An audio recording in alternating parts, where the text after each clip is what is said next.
everybody. Welcome to the Training, Learning, and Development community. We have a great guest set up for this morning. Recommendation from Suzanne Ehrlich, who many of you may have seen in the DEI event that we just produced a couple weeks ago, or was it last week? I don't know. With the holiday, things have just like time is moving really, really crazy for me right now. But Suzanne was an excellent guest. She and Michelle Bartlett, they spoke at the DEI event, but Suzanne recommended Adrian to come on to the broadcast. Adrian sent me sort of a summary of her story. And like Suzanne had mentioned in her message to me, it is a powerful one. And so I thought it would be great to share with the community. And so that's what we're going to be talking about today. Before we get going, let me just say hi to a shout out to some of the folks that are already logged in. Kim and Lauren, Lisa's here, Molly, Danny, Damien, Michelle, Camille. Thanks for joining us. All right. So Adrian, we have 11 questions so far in the question, ask a question area, and we're going to just be going through those. It's basically your summary that you sent me in the email. I kind of created the questions from there, but you do have a really, really fascinating story. And let's start out with where we were talking a little bit in the green room about when you had started it. Can we mention where you work? Yeah, at Crunch Fitness. Okay, yeah. Great. 7 years ago, you started out, you had a communications role, just completely separate from L&D, right? Yeah. And then you saw you went through the onboarding journey and you noticed that there were some things you wanted to make some improvements on. But let's just talk about coming in as, with a communications role and then sort of how the L&D piece piqued your interest. Maybe you can just start absolutely. with that part of your journey. Yeah. Of course. Yeah. And thank you guys for having me today. I'm super excited to be here and I'm enjoying seeing all the comments in the chat box. But yeah, I started with Crunch Fitness. If any of you guys are familiar with the brand, we have 367 gyms worldwide currently. Started with them about 7 years ago as a communications manager, which was basically policy writing, a lot of operations manuals, construction manuals for our franchise owners. So that way they would know exactly how to build and operate a gym. So as part of the onboarding process for those franchise owners, they had to fly to New York, go through a 2-day training in our corporate headquarters in our New York office. And as part of my onboarding, I went through that exact same training. And at the time, we were a very young company, so we didn't have anybody in that formal learning and development or training and development role. So the team members that came and presented were basically the subject matter experts. So there wasn't much behind the logistical planning of it. And I sat in that training, I thought, this would be a really cool gig for me. I would love to do something like this and just think about, the atmosphere and the presentations and the breaks and the schedules and just make it a little bit more of a comfortable experience. And at the time, we also had a learning management system. We quickly outgrew that LMS. But I was responsible for managing that just from a user standpoint. But we had some challenges with that LMS, which I'm sure we'll get into in a little bit and where we're going with that now. But yeah, so basically brought it up to the EVP and said, hey, when the time's right, I would love to be in that position. And it took me about 4 years of persistence, but finally got into that back in 2019. Nice. So you started out, you were doing communications, but were they kind of having you do some of the training stuff already? Is that how it worked? Yeah. So I would help with that new franchise onboarding. We eventually moved that training class from New York to our headquarters here in Jacksonville, Florida, where I'm located. So I did do a lot of the hosting of that event, making sure that the run of show was going smoothly, and then managing the small functions that we were doing with our LMS at that time. So yeah, I was kind of dabbling in it, but still had bigger responsibilities that I had to focus on at that time. Yeah. Isn't that, it's so interesting because I hear that from other people that have to manage LMSs. They're like, yeah, they might be from another department. They might be from IT. They might be from marketing, but they have to, they're the ones responsible for managing the LMS. And then eventually the organization might migrate to a scenario where they actually have a formal LMS admin and all of that stuff. So with this onboarding program that you went through, you noticed that there were some things that you would probably change about it. Like what was it about the onboarding program that you felt like you could improve on? Yeah, I think, at the time, our only responsibility was to train and onboard the franchise owners. So I think it was a lot of information that we were, cramming into a 2-day session. And, not knowing anything about how adults like to learn and any of the theories at the time, I just thought, what if this was delivered over a period of time so they could, take some time to really absorb it or deliver it at the key moments to where if there's, if they're focusing on construction, why not just talk about only construction and then branch into, operations? So that was a piece of it. And then I think, just the atmosphere in general is, when you can look at it from a learner's perspective, because I truly was a learner in that experience. And, if there's not enough breaks or if the chairs are uncomfortable or if your head has to turn this way to look at the screen the entire time, it can be uncomfortable and that becomes distracting. So just little things like that. But I mean, overall at that time, given that we didn't have anybody in that position, I think, Crunch did an amazing job of delivering that content. Our franchisees have been extremely successful in it. But I definitely saw some room for improvement. That's cool. Now, prior to your, being at Crunch Fitness, had you ever done any training before? I mean, even as somebody that had some expertise with communications, was that something that you kind of had an affinity for anyway, or was this all kind of new to you? Yeah, good question. So I definitely had a little bit of experience, just not in this formal type role that I'm in now. So many, many years ago, I worked for another franchise company for about 7 years. And being that more senior leader at the time, I was responsible for all of the onboarding of the new hires at a much, much smaller scale than I'm at currently. But I enjoyed that. I enjoyed helping people. I enjoyed taking the information that I had and bestowing that upon other people and watching them grow and watching them flourish. So I've always really enjoyed that aspect of it.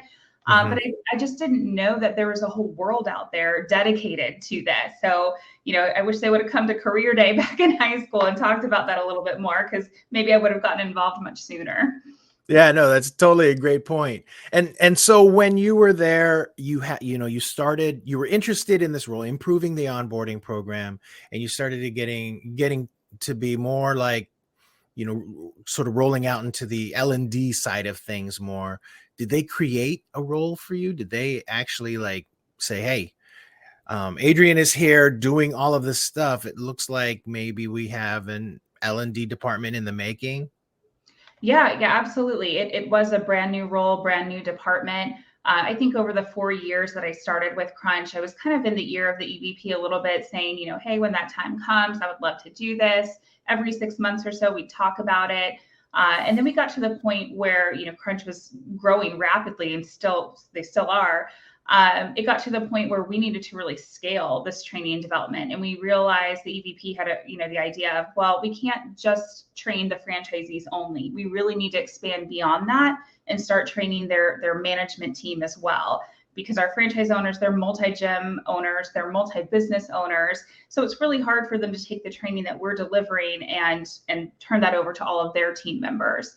So I think once he had that idea of, we really need to scale this out and we need to do it rapidly. So therefore we need somebody.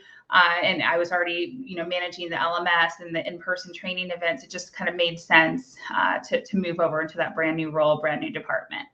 Nice. So I am curious, prior to actually being formally like the L&D department, what was your job like? You were responsible for communications, but then you were doing some training. Like what were like your tasks and what were the types of things you had to do?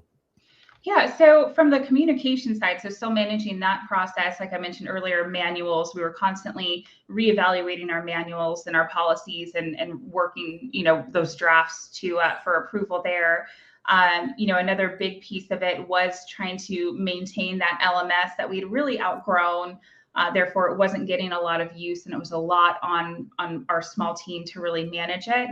So doing our best to work with what we had in those moments.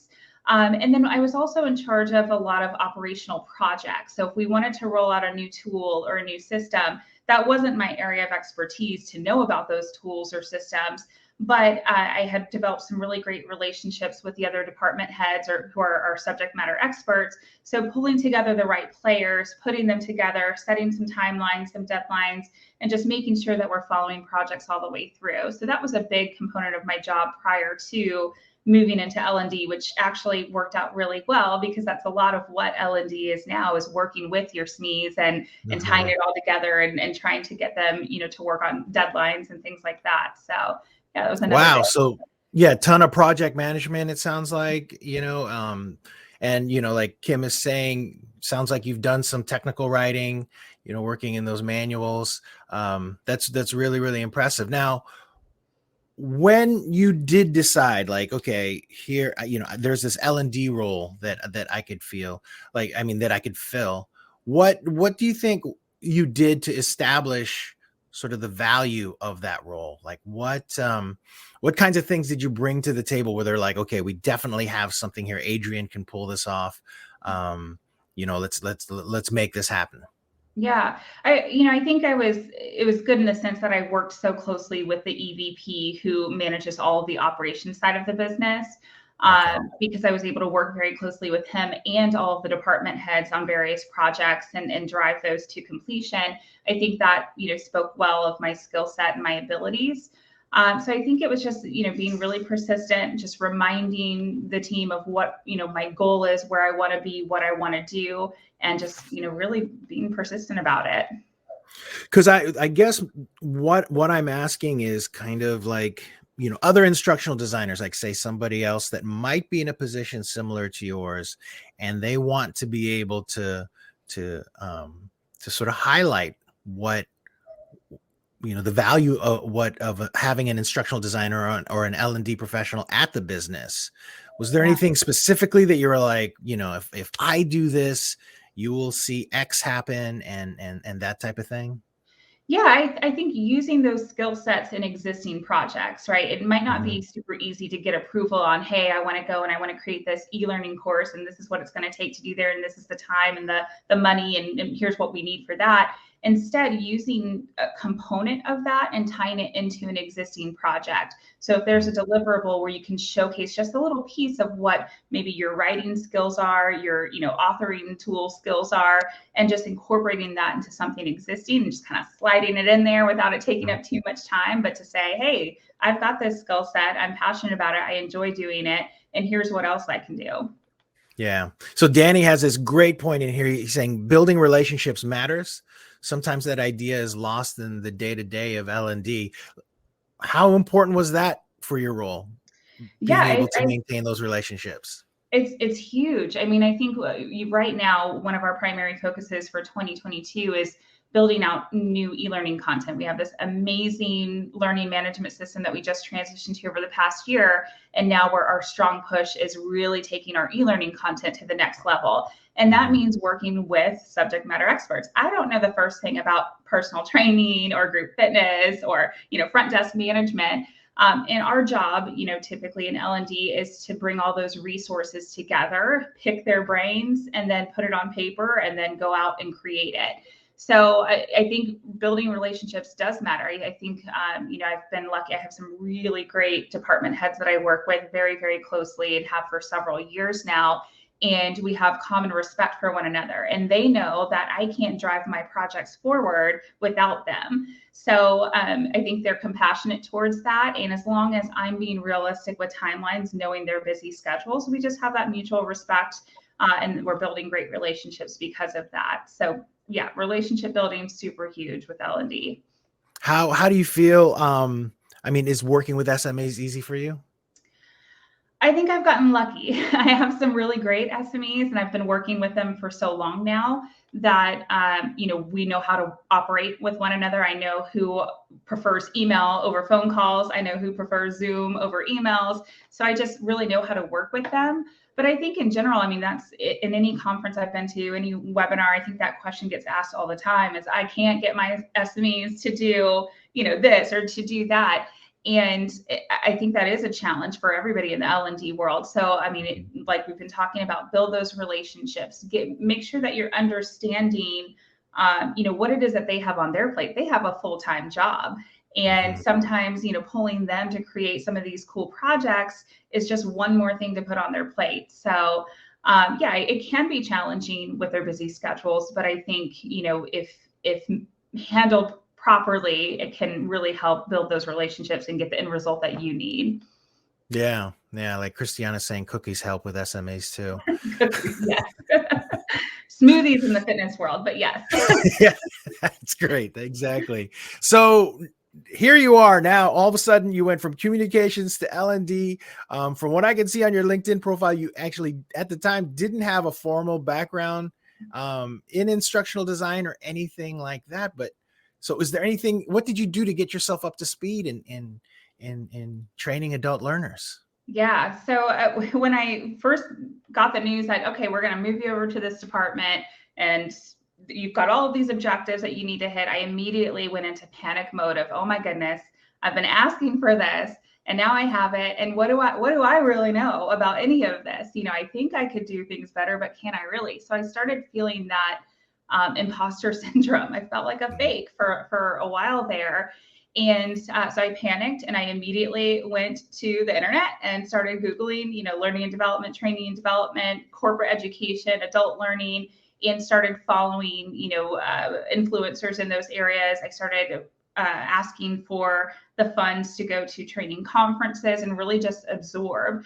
And while doing that, still making change in the business, I started small with our training classes, the things that I was already somewhat comfortable with. And now I had the keys of the kingdom to do what I wanted to do with it. So I started making those changes while I focused on, my own informal learning. So informal learning was my first go-to. And then I decided to go back to school and get my master's in educational technology training and development, which I will be graduating in 2 weeks. And I'm so excited for that. But Congratulations. thank you so much. The informal learning was super huge to help me feel a little bit better and realize there's so many resources out there available. And if you want to know something, all you have to do is look for it. Yeah. Yeah. No, totally agree. So, imposter syndrome, you still feeling it, or do you feel like you're over it? Yeah. Uh, I feel like it comes and goes a little bit. I feel like in certain areas in L&D, specifically the live in-person trainings, the virtual trainings when we flip to a pandemic world, having to change all of that. I feel really strongly in those areas. I feel confident. I've done a ton of research. I've watched other professionals and learned from them. But then there's other areas that creep up on me or new projects that I've not really had a large hand in. And I start to feel that same, stress and that pressure of, oh my gosh, can I do this? Do I know what I'm talking about? So again, I think a big piece of that is because we're focusing on e-learning. That's something over the past 6 months to a year, I've really been educating myself on, who are the players for e-learning? Do we want to outsource the work? Do we want to bring somebody in full time? I started talking to, networking with other team members or other L&D professionals outside to see how did they do it when they were starting out building e-learning content. So I think it's normal for everybody to feel that imposter syndrome periodically throughout that career. Because there's always going to be a new challenge or a new, project that we're not super comfortable with. And it's just a matter of, feeling that imposter syndrome is okay, but then what are you going to do about it? You can't just live in that, right? So doing your education and making sure that you don't feel like that for very long. Right. And I think, Adrian, it's a powerful thing for you to say that just simply because you're a senior director of training at a huge fitness, company. I mean, I can't remember the number that you serve, but I mean, we actually have Crunch Fitness locations nearby where I live. And so when I found out you're at Crunch, I'm like, oh my gosh, that is a big franchise. So I'm really, really impressed by that. But with the imposter syndrome, I almost like a lot of times I relate it a little bit to music where I know where, like, especially in jazz, where the notes you want to hit, it's just filling in the blanks that you're not quite sure about. And that's where, you get sort of that gray area. And, but for the most part, everyone's just winging it, just roll with the punches. Makes me feel better. So speaking of franchises and franchisees, like what kind of challenges have you seen, like with rolling stuff out to those folks in particular? Yeah. So I think the franchise world is very interesting in that the employees of the franchise owners, they're not our employees. We cannot force them to go through any particular training program. Now, our FDD, says that there's certain mandatory requirements and things like that. But That's definitely the challenging piece of it. We, partnered with a brand new LMS company that we're super happy with so far. And we've been rolling that out over the past year, tying it in with their payroll, the franchisee's payroll company. So that way the employees automatically feed into the system, which was the challenge that we had in the past, is it was up to the franchisee and their management team to manually add employees in the LMS.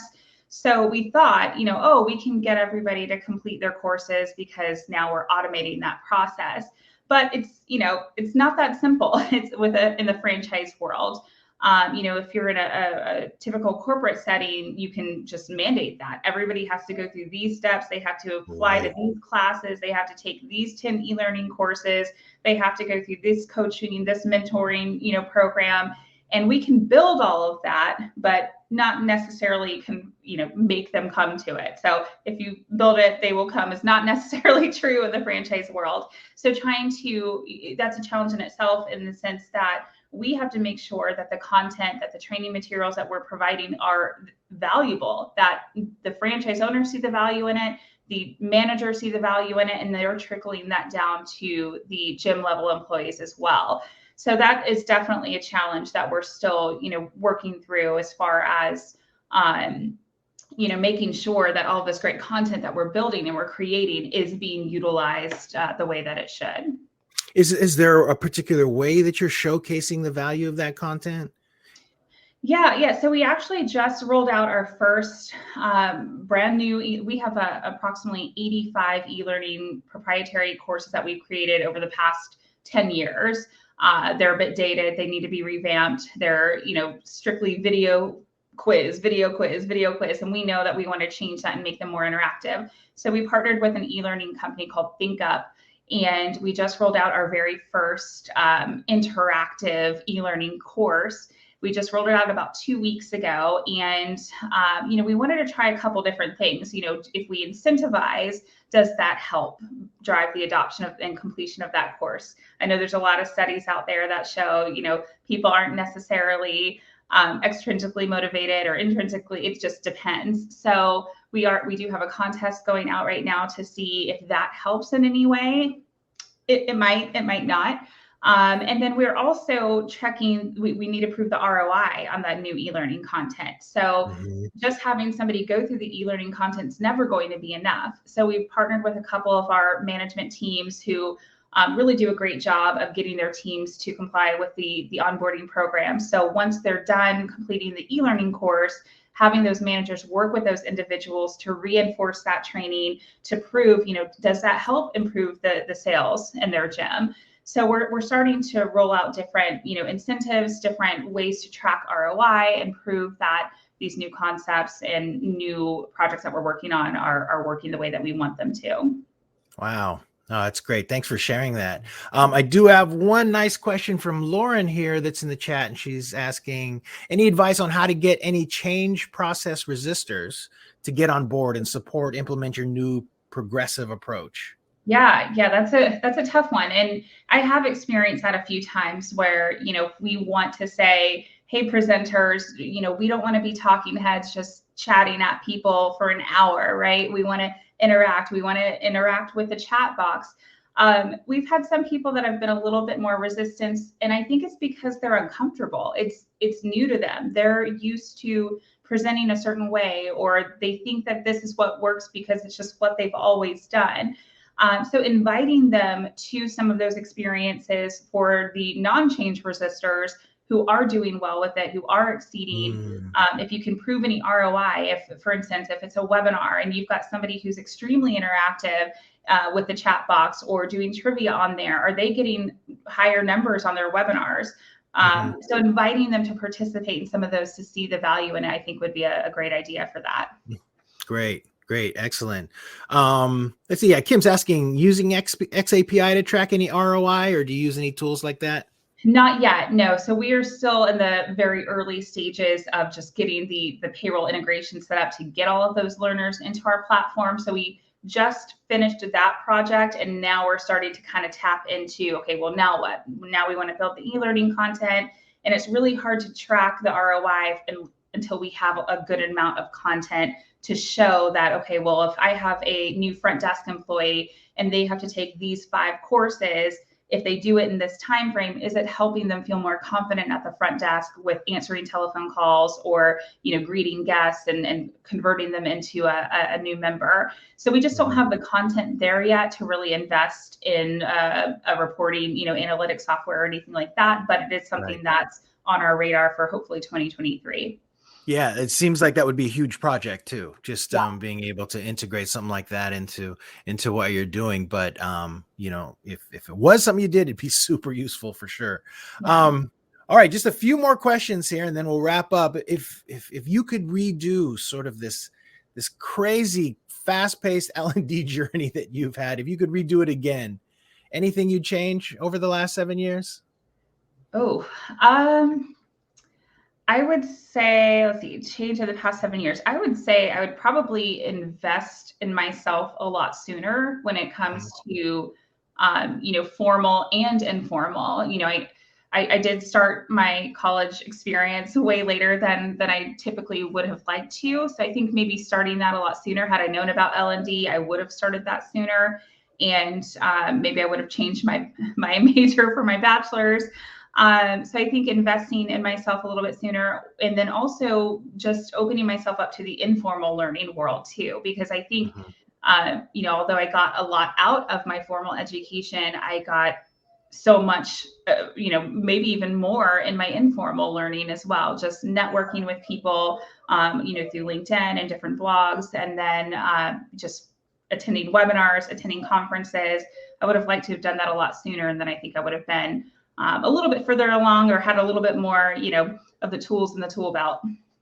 Nice. Now, there was this question that I thought of. I don't have it in the list here, but there was this point where after you had sort of, gone in and you decided you wanted to do this and you got the L&D position, but then in your summary, you'd said, "Oh no, what have I done?" Like you were like, "Oh, am I in over my head?" How did you navigate that? Like, was there anything in particular that you sort of did to stay ambitious and just like continue to progress?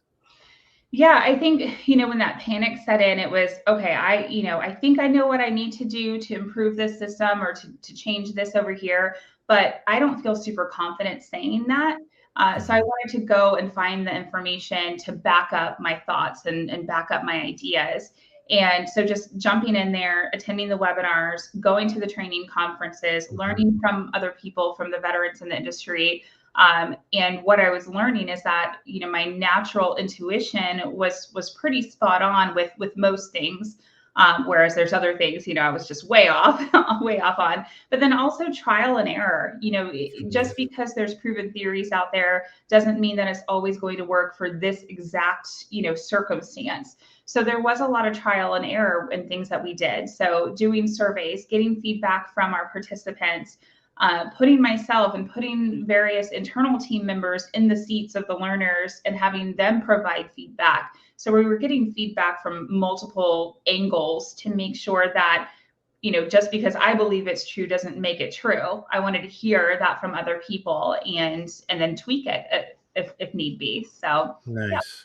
It feels like your communications background has really kind of helped your role in L&D, because it sounds like you're always like looking for data and trying to find information from people. So that's been really, really helpful. What is your biggest challenge right now going forward? Is there anything that you can share with us? Yeah. So I would say bandwidth is, and I think everybody experiences that. Right now, we are a very, very small team. There's only 3 of us in our L&D department, and one of those team members was just brought on, I would say, about 5 months ago. So to do all of these things, there's so many different moving parts. We have 16,000 learners in our LMS platform. Outside of that, we've got ongoing webinars. We've got in-person training classes. We're building a state-of-the-art national training center in Jacksonville. So, and then of course the e-learning, that's no small task right there. We've got 5 e-learning courses that are in the works to be developed and completed in March. So just with that small team, a new LMS, I think that we, do struggle to keep up with the workload. But help is on the way. We are building our team for 2022 and adding a couple new positions on it. So shameless plug, I am hiring for a couple of positions right now, but help is on the way. And I think that, I'm excited for that, but we are growing as a company so rapidly that I do feel like with any other company, as soon as you hire 2 more people, you need 3 more, and then you need 6 more. So we're just growing so quickly here. I think bandwidth will always be, somewhat of a challenge, but with the right team members who are passionate and excited about, all these cool things that we're getting to do, it's definitely feasible to get it all done. Love it. No, that's great. One last question. Yeah. You can go back 7 years and you could give yourself some advice. What would it be? So I think just investing into my, education, into my career goals, educating myself on what jobs are out there and not just sticking to, oh, this, fell into my lap and this is what I'm supposed to be doing for the rest of my life. I think had I stumbled into L&D much, much sooner, I would have, fell in love with it back then, just like I did now, and been a little bit further along in my journey. But I think just believing in yourself too, I think is a huge piece of it, because that imposter syndrome does creep up. And when it does, we need to understand that, okay, that's true, that's valid, but I'm capable of more than what I'm doing right now. So let me push that aside, let me educate myself, and let me tackle this. Yeah, no, that's great. Adrian, thank you so much for sharing your story with us today. This is great. I know that it'll be helpful for other listeners out there, for people that will be viewing like the YouTube video or the podcast. And it's very generous of you to take the time out to share with TLDC. So I really appreciate it.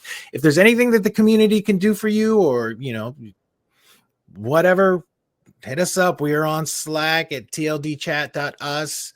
TheTLDC.com. Send me a message, post in the Slack group. Just let us know if we can help you at all, Adrian. It's great to hear your story, and thank you so much for sharing with us. Awesome. Yeah, thank you so much for having me. I've enjoyed seeing the comments in the chat box, and hopefully connecting with you all soon. So thank you so much. All right. I appreciate it.